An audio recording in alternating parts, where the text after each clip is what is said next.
हे फूल तुम्हाला आज जिथे कुठे मिळेल तिथून घरी आणायचे आहे, कारण खूप या फुलाचे पवित्र खूप महत्त्वाचे आहे.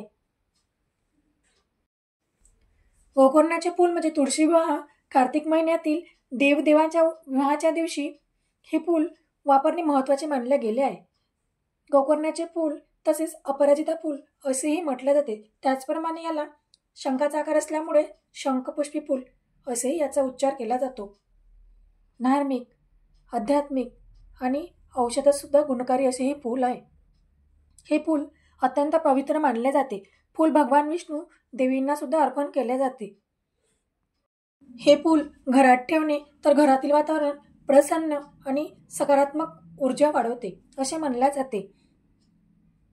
तुळशी विष्णू विवाहात हे फूल अत्यंत विशेष असे आणि पवित्र मानले गेले आहे.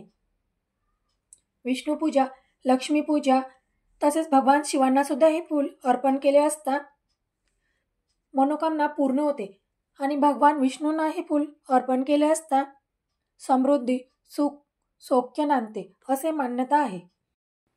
तर भगवान शंकरांना अर्पण केले असता सर्व पापांचा नाश होऊन मनातील इच्छा, मनोकामना पूर्ण होतात असे म्हटले जाते. दोघांनाही हे फूल प्रिय आहे.